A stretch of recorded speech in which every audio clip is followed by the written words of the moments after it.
Hello friend. तो स्वागत है हमारे YouTube channel MR mechanical take में।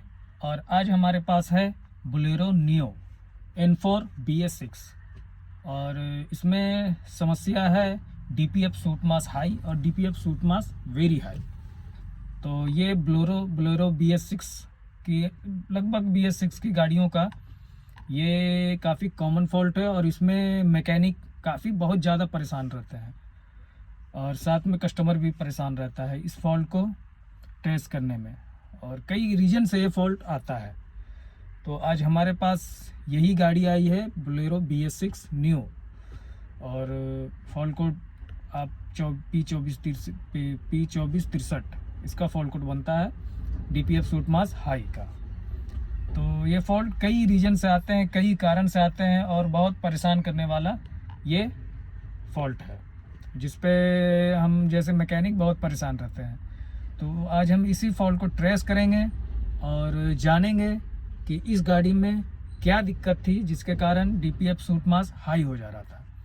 हाई होने के बहुत सारे रीज़न होते हैं, तो इसी फॉल्ट को आज हम ट्रेस करेंगे। और अपन सबसे पहले इसको स्कैन करके देखेंगे कि फॉल्ट क्या है। सीधा चलते हैं अपने स्कैनर एक्सटूल पे, एक्सटूल PS70 Pro।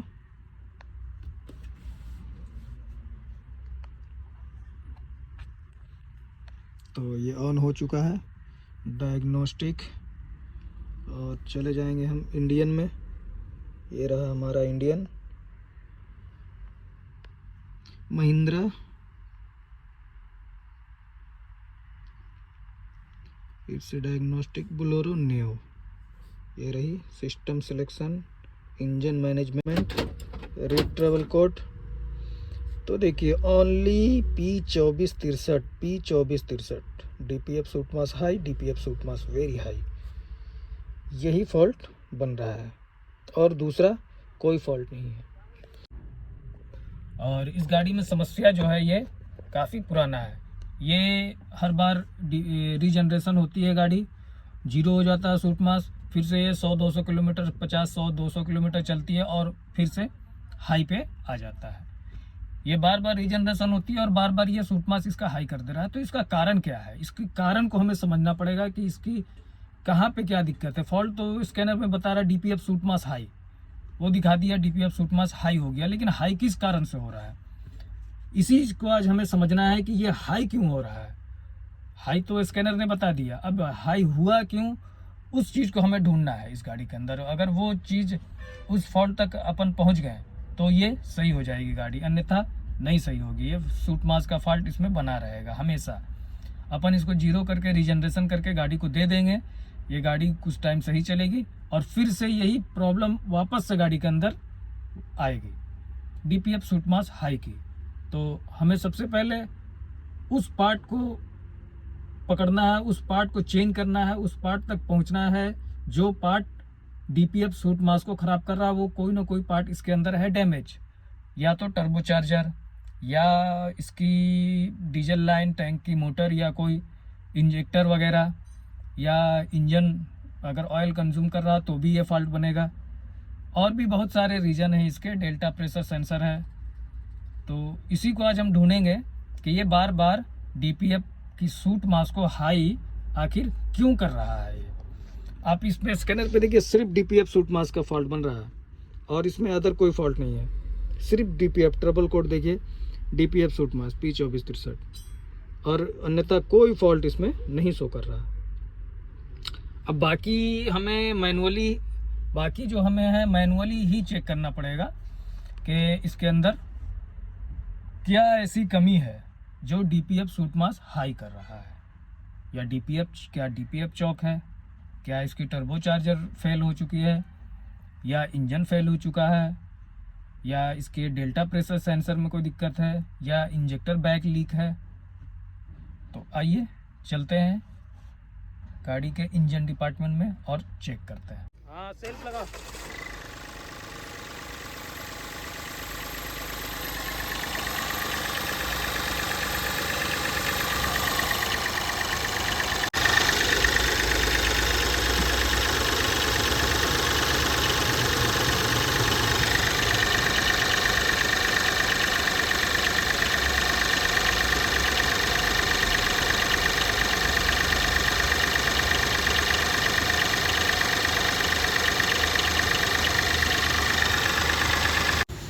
सारे कुछ चेक करने के बाद हमें कुछ मिला नहीं। इंजेक्टर वगैरह सारा कुछ सही है, टर्बो चार्जर EGR सब कुछ ओके है।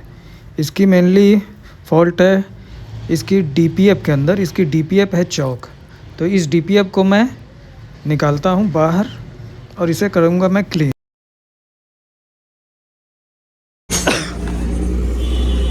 तो फाइनली देख सकते हैं DPF क्लीन हो चुका है। ये आप तरीके से अंदर देख सकते हैं, क्लीन करके इसे मैं लगा रहा हूँ। अब इसे मैं करूँगा गाड़ी के अंदर फिट। ओके, बढ़िया से क्लीन हो चुका है हर एंगल से। अब इसे करते हैं फिटिंग। तो फाइनली DPF फिट हो चुका है, देख सकते हैं।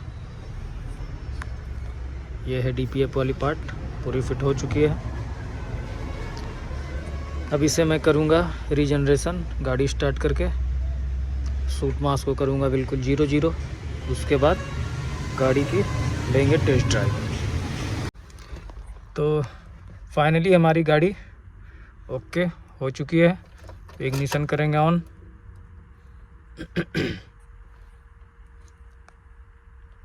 देख सकते हैं चेक लैंप ऑन है।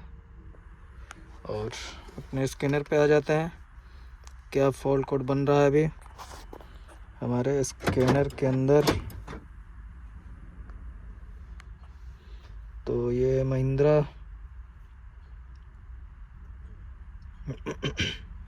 डायग्नोस्टिक, ये Bolero new, system selection, engine management, read travel code अभी भी है P2463 DPF सूट मास हाई।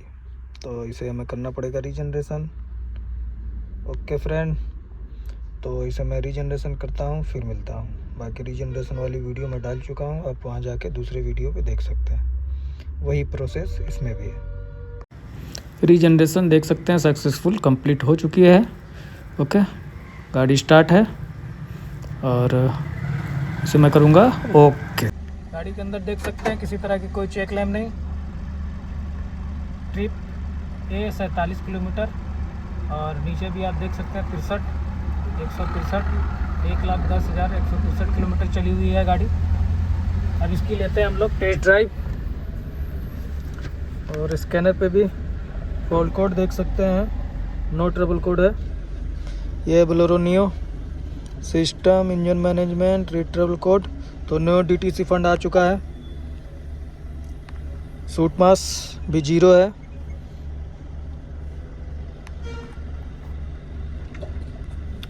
DPF सूट ये देख सकते हैं आप। Weight of suit in DPF, weight of C in DPF 0-0 है। ओके, अब इसके लेता हूँ मैं टेस्ट ड्राइव। गाड़ी चली हुई आप देख सकते हैं ट्रिप A 29.4। इसमें 4 कम करेंगे तो लगभग 25 किलोमीटर गाड़ी को ड्राइव कर चुके हैं हम लोग। और स्कैनर पे देखिए सूट मास अभी भी 4.26, लगभग 4 ग्राम सूट मास है। तो इसको अभी भी हम लोगों को और ड्राइव करना पड़ेगा और इसको 25 तक हम लोगों को लेके जाना है। और 25 के बाद इसे वापस से डाउन होना चाहिए। सूट मास को अपने टाइम पे वापस से डाउन होना चाहिए। तो इसको इस क्राइटेरिया को पूरा करने के लिए हमें बहुत लंबा गाड़ी चलाना पड़ेगा।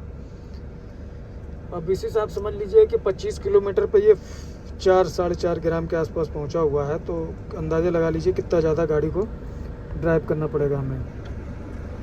तो इसे या तो मैं चलाऊं या फिर कस्टमर के हैंड ओवर कर सकता हूं और उनको किलोमीटर नोट करवा के कि वापस से जब ये फॉल्ट अपन आएगा तो वहाँ पे सूट मास का ही आता है या और कोई फॉल्ट बनता है उस पर काम करना पड़ेगा।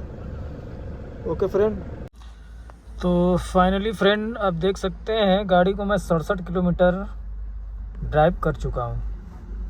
ओके, रात भी हो चुका है, देख सकते हैं नाइट हो चुका है।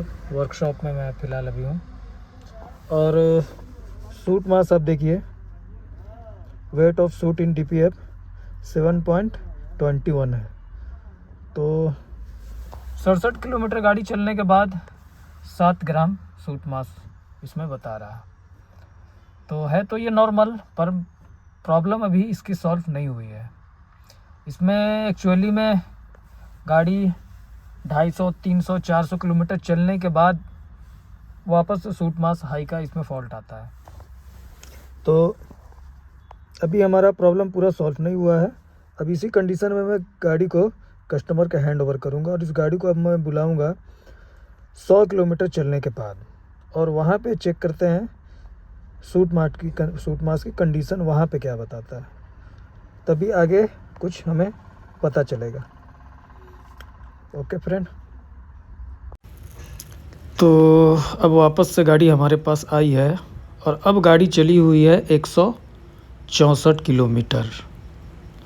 अब यहाँ पे हमें देखना पड़ेगा कि क्या कंडीशन है। 164 किलोमीटर चलने के बाद सूट मास कहाँ तक पहुँचा है, 20 के ऊपर का जो क्राइटेरिया है वो पूरा हुआ है या नहीं हुआ है। तो चलते हैं अपने स्कैनर पे और इसे चेक करते हैं। सिस्टम सिलेक्शन, इंजन मैनेजमेंट, और चले जाते हैं अपन लाइव डेटा में और देखते हैं लाइव डेटा के अंदर सूट मास कितना है। DPF सूट मास, तो ये देखिए wait of suit in DPF अभी भी 16.17 है, तो 20 के ऊपर अभी भी नहीं गया है। तो इसे मैं वापस से फिर बुलाऊंगा 100-150 किलोमीटर चलने के। तो गाड़ी हमारे पास वापस से फिर से मैं इसे अपने वर्कशॉप पे बुलाया हूँ और गाड़ी अब चली हुई है 370 किलोमीटर। ट्रिप ए देख सकते हैं 370 किलोमीटर चली हुई है। अब यहाँ पे मैं चेक करूँगा अपने स्कैनर पे कि अब सूट मास 370 के बाद कितना है। तो चलिए चलते हैं अपने स्कैनर पे और चेक करते हैं सूट मास की कंडीशन। अभी फ़िलहाल क्या बन रहा है सूट मास। तो ये हमारा PS20 Pro, ये है महिंद्रा, और जाएंगे डायग्नोस्टिक में। ये है बोलेरो नियो, तो चले जाते हैं बोलेरो नियो के अंदर। सिस्टम सिलेक्शन में engine management, read trouble code, तो 2 फॉल्ट है, गियर न्यूट्रल, डुअल मास, तो इससे कोई मतलब नहीं, ऐसे भी आ ही जाता है महिंद्रा की गाड़ियों में। लाइव डेटा के अंदर जाते हैं और चेक करेंगे कि हमारा 16.5 था, 16 पॉइंट कुछ था सूट मास, अभी कितना है, वो ऊपर गया है या डाउन हुआ है। क्योंकि चलती गाड़ी में ही ये रीजनरेशन होता है 20 के बाद, तो वो वाला क्राइटेरिया पूरा हुआ है या नहीं हुआ है। तो wait of suit in DPF 12.24, तो ये डाउन हुआ है। सूट मास 16.5 से 12.24 पे आ गया है, तो ये अब डाउन होना शुरू हो गया। ये ऑटोमेटिक गाड़ी, चलती गाड़ी में जो रीजनरेशन होता था वो वाली क्राइटेरिया इसकी पूरे हो गई है। 370 पे ये गाड़ी हमारी कंप्लीट हुई है। तो ये हमारी मेहनत रंग लाई और गाड़ी हमारी ओके हो चुकी है। तो इस तरीके से DPF चौक का प्रॉब्लम को आप बड़े आसानी से सॉल्व कर सकते हैं। तो इसका काम करने से पहले आप DPF के अलावा सबसे पहले और भी पार्ट को चेक करना बहुत ज़रूरी होता है, क्योंकि कोई ज़रूरी नहीं है कि आपकी DPF ही चौक है, और भी कुछ भी हो सकता है। तो ओके फ्रेंड, ये थी हमारी बोलेरो नियो। तो फाइनली गाड़ी फ्रेंड यहाँ पे हमारी ओके हो चुकी है। तो इस तरीके से आप DPF का काम कर सकते हैं। यही गाड़ी अगर एजेंसी में जाती 1 लाख रुपया नेट इसमें खर्च आता है, जो कि हमने इसमें क्या किया आप भी देखें। इसको सिर्फ DPF क्लीन किया था मैंने, और इस गाड़ी में अगर एजेंसी जाता तो श्योर था कि इसमें 1 से 1.5 लाख रुपया खर्चा आना था।